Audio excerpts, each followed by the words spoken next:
Hello,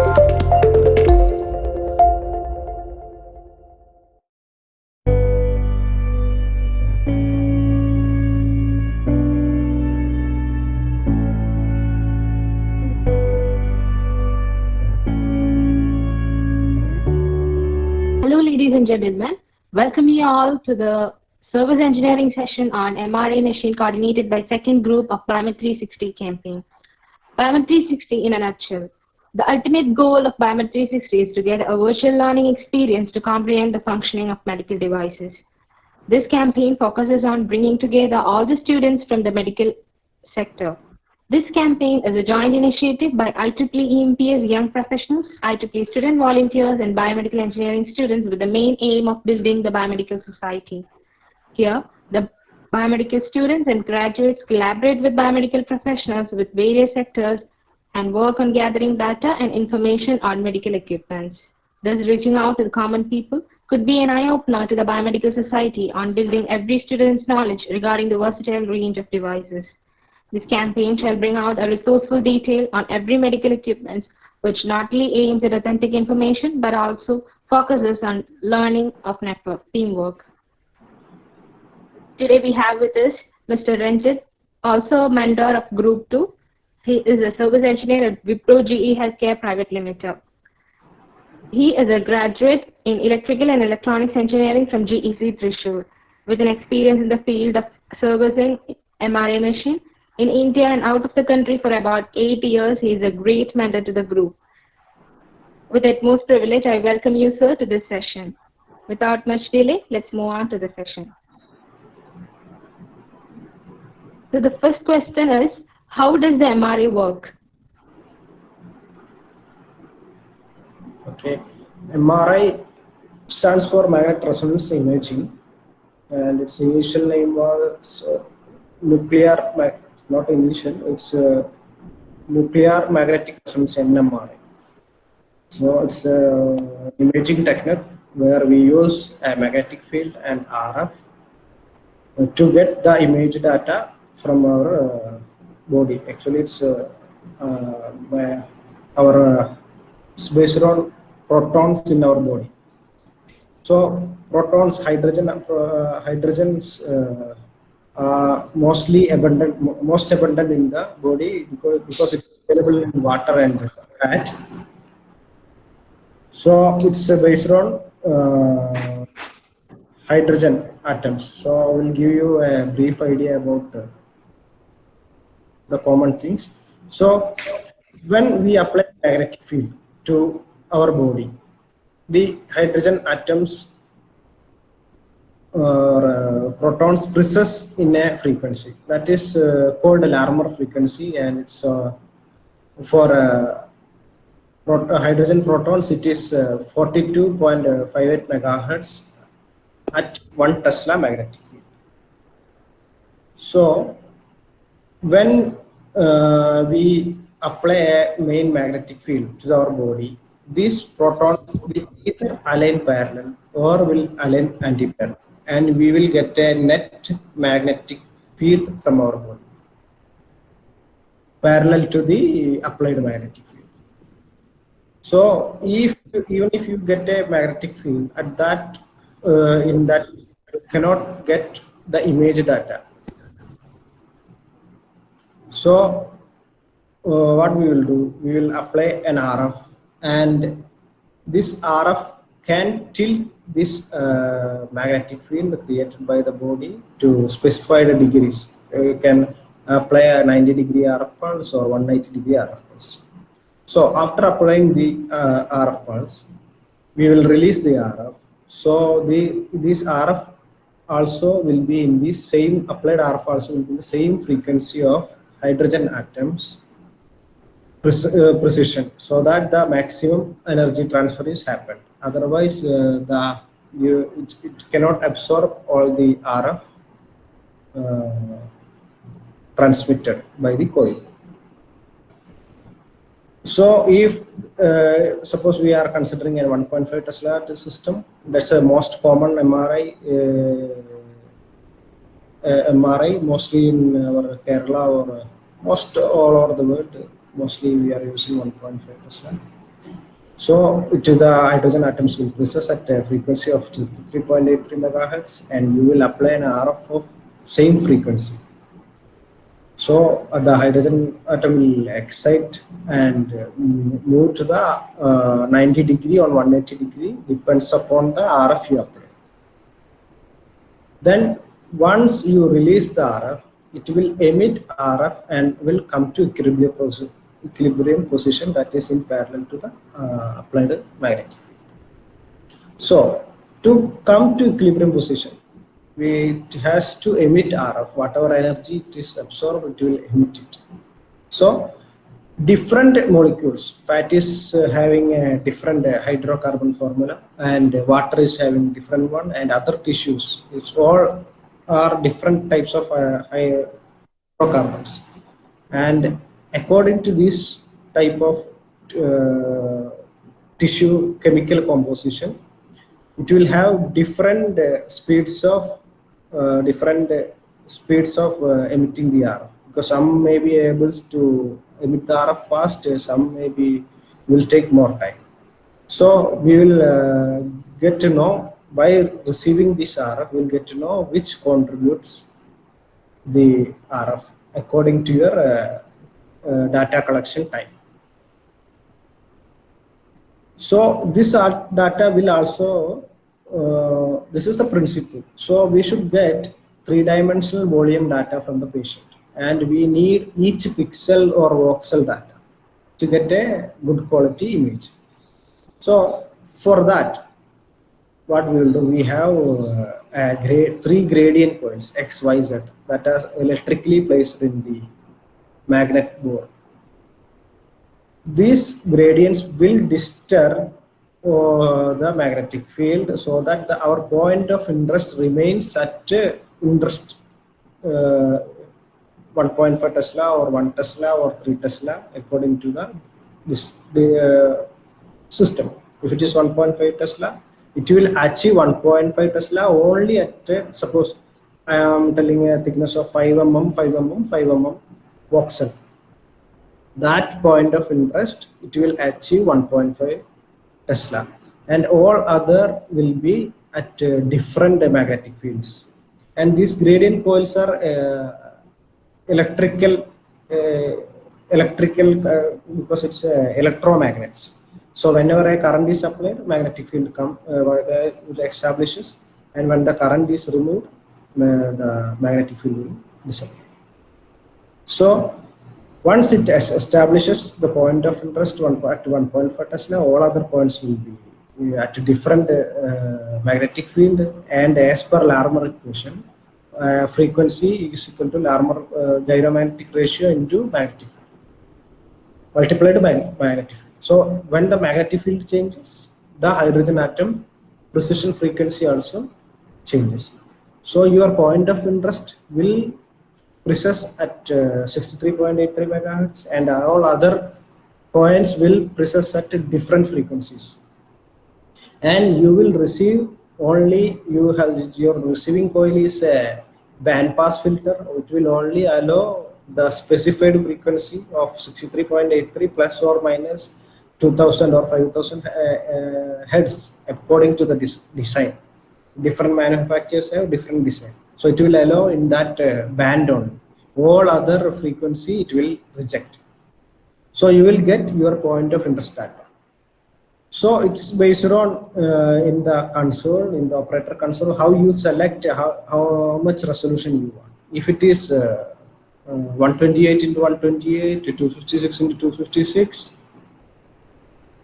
the system will do that much iterations to acquire data. If it is 128, it will first acquire the point of interest. The total area will be divided into 128 into 128 metrics, and it will start acquiring the one voxel and by another voxel it will acquire data. So first voxel, suppose we are first row, first column, it will acquire data, and it will store it, and it will first row, second column, the gradient will shift to that point, and you will get data from only that first row, second column point, and like that it will fill the 128 into 128 matrix.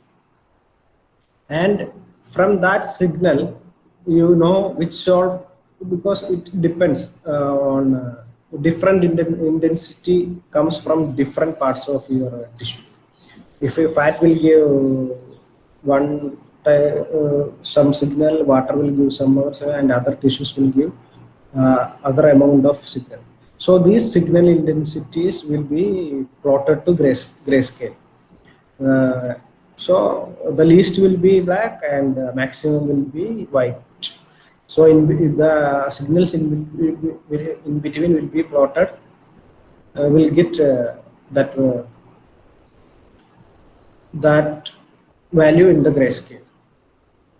So you will get an image of the patient. And there are different types of imaging techniques that is more complex to discuss in this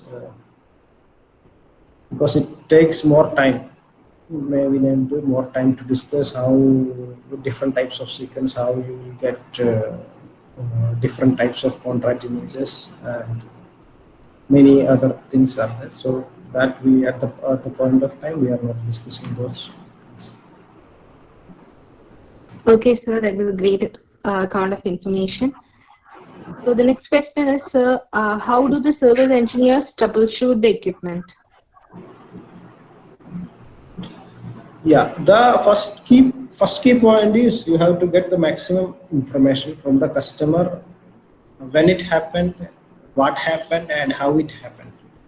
So we should get a clear picture of the issue from the customer. Then another thing is check the system log, what the system reported.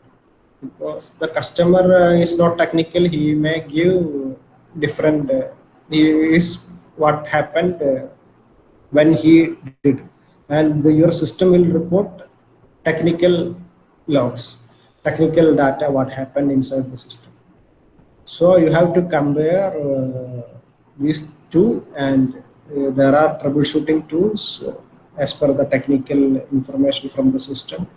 You can do board level diagnostics, you can do data path diagnostics, you can do many tests in the service. So from that you can find out which part is faulty, and that's the way normally we troubleshoot.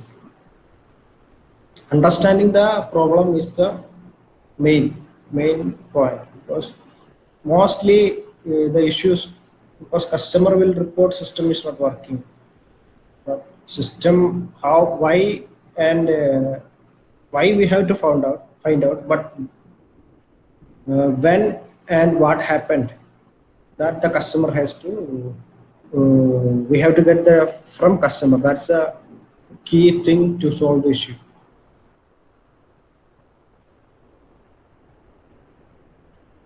Okay, sir. So moving on to next question. How could the service engineer ensure that MRA works properly or not? We have, whenever we going for a troubleshooting or we are handing over, we have many tools to verify the system is functioning properly or not. Suppose there are some scans, check that your system is good, otherwise it will report error. If you after servicing you put, or during installation you put different cables at a different location, look like same, and the system will work also, but there may be changes in the image, and system will report that it's something is wrong, and from that you can understand. And there are phantoms. Phantom is filled with water and other copper sulfate, nickel chloride, and some chemical composition is there. And with that, you can scan and see the image for any defects or something is there. If any artifacts, means anything unwanted than normal in the image. It may be a line, It may be some sort of grainy. One part is suppose you are scanning sphere. One part is grainy and other part is bright. That means you have some issue in the, if left part is grainy, you have some issue in the left. So that you have to troubleshoot. And there are many tools available with the system to check. Suppose a coil is not working properly. You have a tool to check the coil.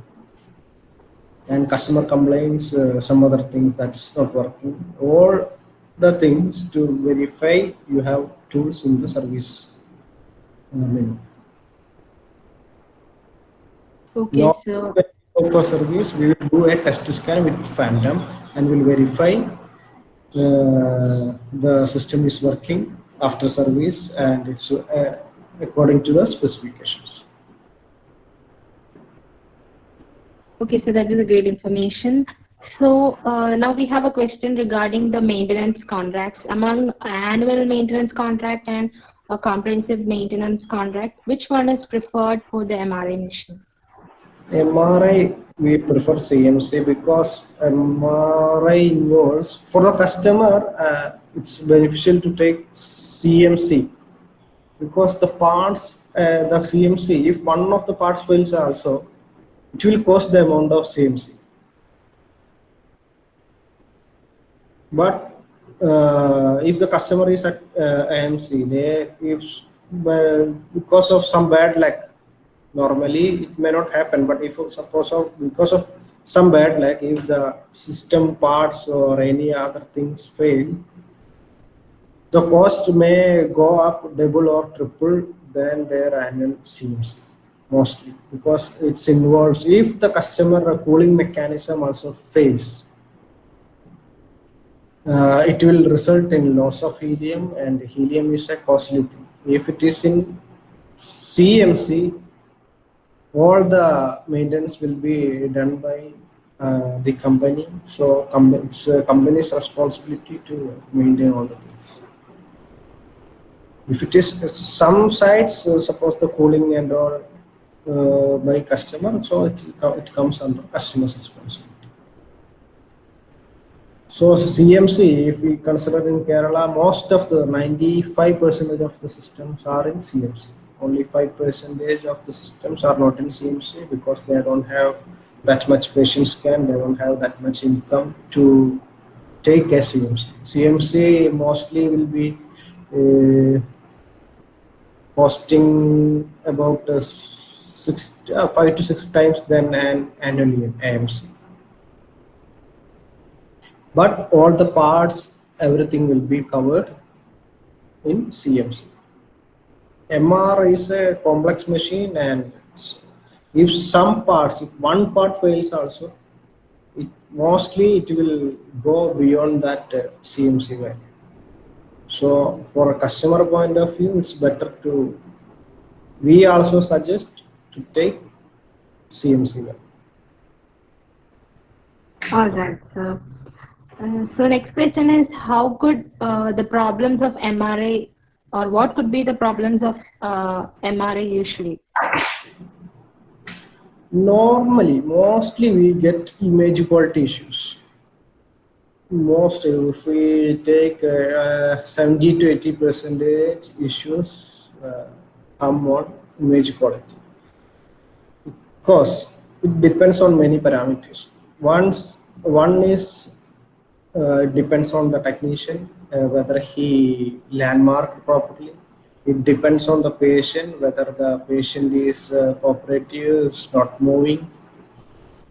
And another is external noise or internal noise, because our system were receiving RF, and in our surrounding there are many RF sources. And if something enters, normally we will test it because of door leakage, because door we cannot completely seal, because after a time it may get some cracks because we are keep on opening. So RF may enter inside, it will contribute. And sometimes the lighting inside the magnet room. There may be LED lights. Nowadays, previously we are using halogen, because we cannot use the incandescent bulb because it's a coil. Because as per Faraday's law, when the magnetic field changes, a voltage will be induced in the incandescent bulb, so we cannot use it. And nowadays LED bulbs are used, but sometimes it is interacting with the it will produce a frequency of we are using it, because same frequency noise, if it is generating, you will get a bad artifacts in the image. And another one is coil damage, because coil is mostly used. Sometimes the cable may damage, sometimes it may fall down. Coil, sometimes they may fall down, sometimes the patient may sometimes the patient, because of anxiety, they will try to get down from the table. At that time, coil may get damaged because it's not getting opened properly. Sometimes the locks will get damaged. Those kind of the things are mainly. There are other issues, mechanical issues. Sometimes table are coming, and electronics issues are. Other hardware related issues are less generally. Mostly we are getting image quality issues. That comes because of many issues. Sometimes that's if somebody comes inside with a coil, it will be attracted by the magnet, and coil will go inside the magnet, and it will cause noise in the image. So image will not be normal. There will be lines, there will be dots, I mean, anything can happen. And other things are stapler pins and hairpins. Mostly we are getting these kind of things from MRI board, and that will affect the image quality, because any metals MRI doesn't like any metals moving inside the magnet. That will cause instability in the magnetic field, and we will not get a proper image. Because if it arcs, as per Faraday's law, if a metal object goes and it will keep on moving, so it will cut the flux. It will, and there will be a voltage generated, EMF induced, and it will it will interact with the main magnetic field, and it will cause, because we are making 1.5 Tesla at our point of interest, and this thing will disturb that too, so you will not get a proper image. Those are mainly objects. Most of the time when we go for maintenance, we will get coins, staples, and other things. Those are the major issues in MR. Okay, sir. So, out of curiosity, asking, so what could be the tools that service engineers carry while checking the MRI machine?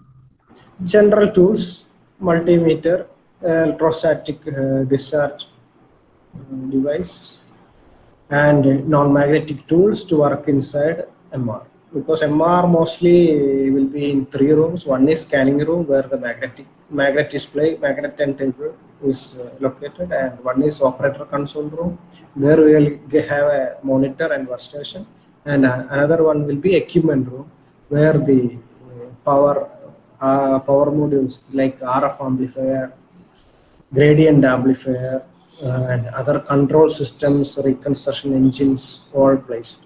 So there you can work with the common tools, and basic common tools like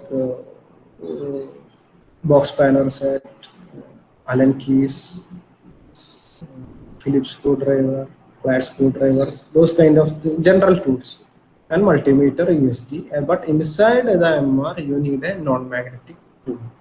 And working with the more people, if you are working with more than one person, it's you should ensure that the other person is not using magnetic tools, because it will be attracted by the magnet, and if you are in between the magnet and this object, that metal object will pierce into your bone.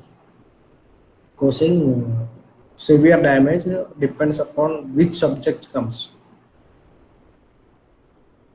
There are engineers. Safety is one of the most thing.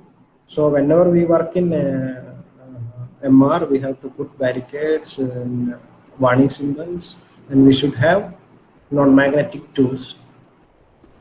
If you use magnetic tools, it will damage. You cannot hold it because that much it's a very strong magnetic field, and it will mostly will damage your wrist joints. Okay, so I was going to ask you about the precautionary measures of a service engineer while you service the machine. So as you have told, it is very important and it is the most risky thing among all the divisions of MRI, I guess, servicing.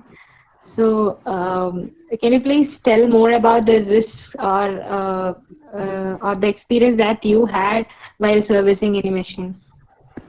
Yeah, there are. I will explain one by one. One is cryogen, because MRI works with superconductivity, and for achieving superconductivity, we use liquid helium in the magnet vessel.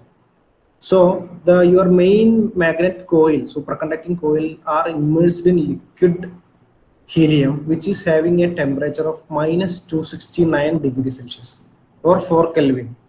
So imagine a temperature of minus 269 degree is very dangerous, because it will cause you cold burn.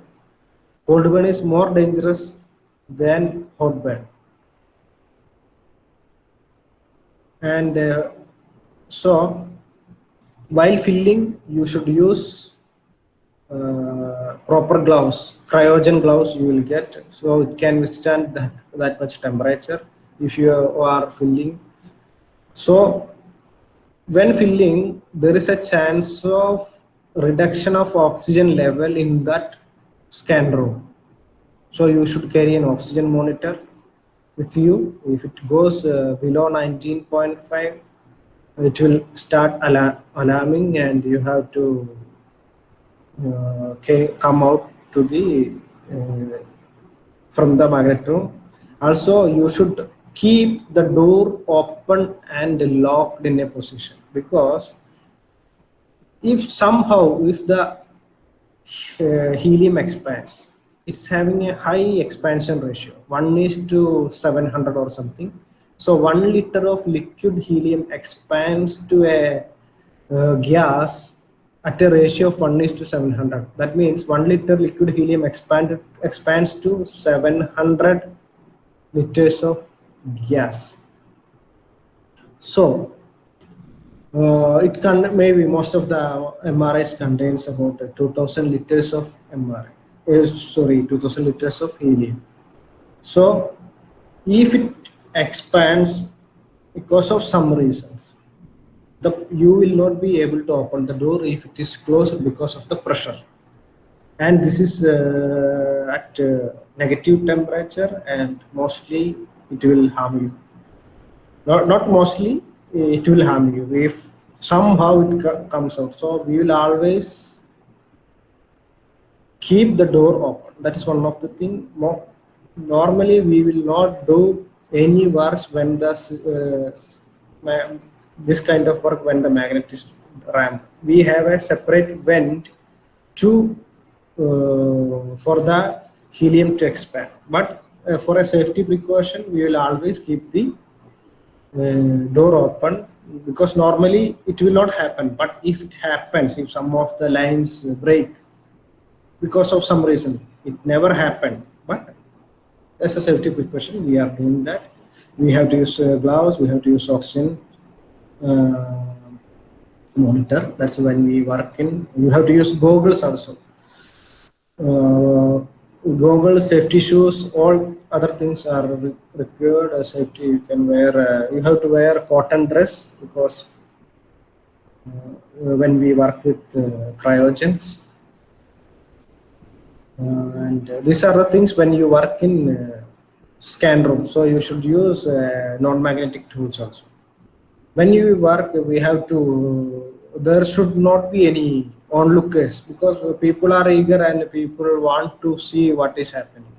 So we have to put a barricade and we have to put warning symbols when we work, because this may the people doesn't know how dangerous it is, so they may sometimes come with metal objects, they don't know, because some people may not read the warning symbols and they will just simply come, so that will end up in danger to him or to the person working inside the system. And another thing, when we are working with the electrical electronics, we have to always obey LOTO. LOTO means lockout to tag out. Shut down the system, and you have to apply a lock and tag in the energy sources. It can be pressurized, it can be electrical, it can be rotation, it can be gears. Everything should be locked so that it doesn't move without your knowledge. You should put a lock, and you should put a warning symbol not to open without your knowledge. Your name and these things will be, you can mention in the at a warning card, and you have to keep the key with you. If more than one person works, both has to put, because if you one guy works and the other guy also working, if the other guy is opening a breaker without your knowledge, you are touching, if you are touching the line, you will get shocked. So both, if many people are working, everybody has to apply this lock to isolate the power or mechanical forces or hydraulic forces, whatever it can harm you. Maybe gears, because if that moves, there is pinch hazard. Your hands or any parts, if get stuck inside, it will cause pinch hazard. That is especially in CT, because CT is rotating, you have to mechanically lock it so that it doesn't rotate. In MR also, we have to mainly will isolate the power. That is electrical consideration.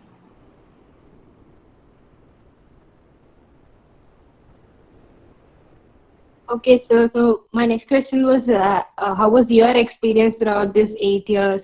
Have you been to any hazardous environment like these? So far, one incident I had, that's because of I am not obeying the protocols. Actually, when I was doing one connection, immediately I got a call, and the guy who put, it's an installation site. Normally, that connection, the power should come from below, and power should go out from top. But somebody in the installation site put it in reverse manner. So I was supposed to check, I was over a phone and just about to remove it, when I was about to touch the power lines, thinking that there is no, I switched off the breaker. I was even if after switching off the breaker, normally we will not verify the output voltage, but we are supposed to verify the output voltage even though the breaker is shut down. I didn't do that, and there was power in that. Luckily nothing happened, but that's a near miss incident. And another one, when I work in MR was I was troubleshooting one thing, and that is at 2 in the midnight, and I'm working alone and I'm almost exhausted. I am turning on the machine and will do some changes, again turning off, will turn on the machine again. This is keep on repeating. Because of fatigue, at one point, I forgot to turn off and I didn't touch. It's all near miss. Nothing so So far nothing happened, but it's better to avoid working alone, especially in late night if you are sleepy, or it's like driving also. It's better to avoid this kind of. If you are not well, better to avoid working in the system,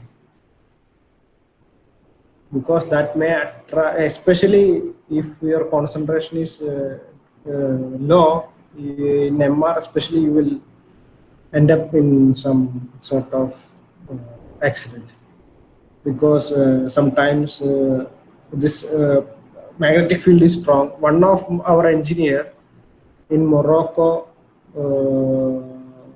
died because of this.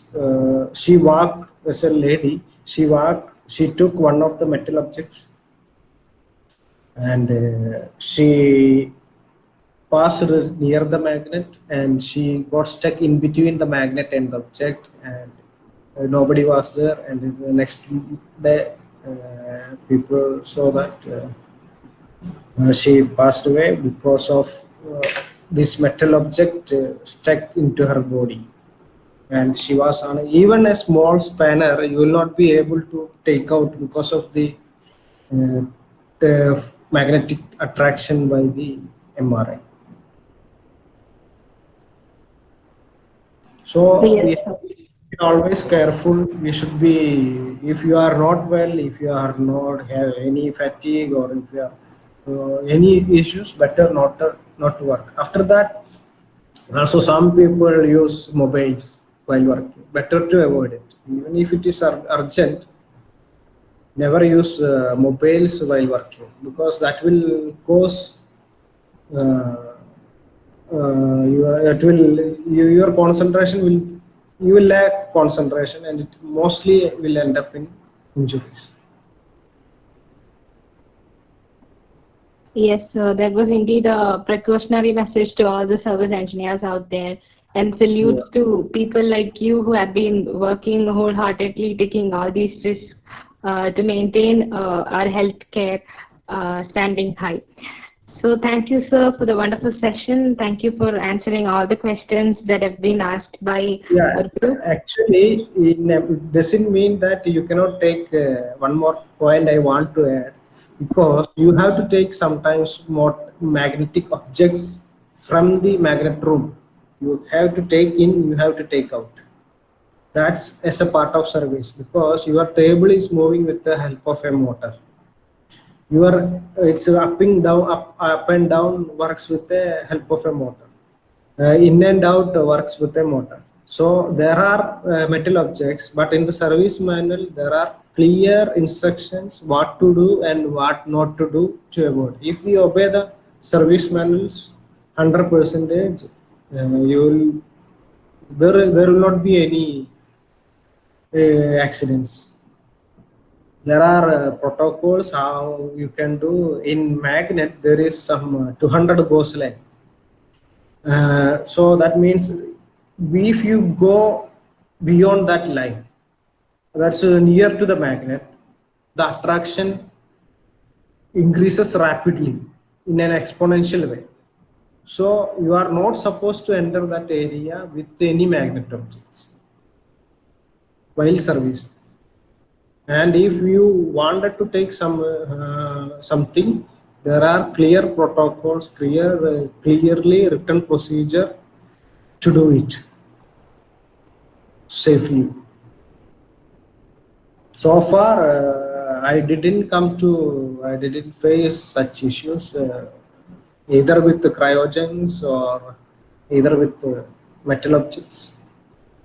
Only I have seen small things that we can take, small coins, pins, and all you can take, because the attraction depends on the weight of the object and the area of the object.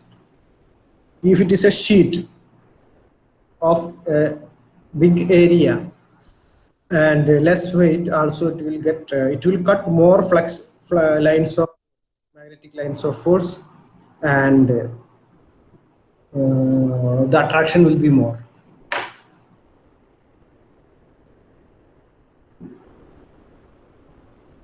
All right, sir. All right. That was a whole lot of information that you were sharing with us. On behalf of Biomet 360 and behalf of Ms. GB Krishnan, who has introduced you to the campaign, and on all our behalves, I convey my special thanks to you, sir, for the wonderful session on service engineering that you have been put up into the campaign. Thank you so much, sir. Have a nice day. Thanks, team.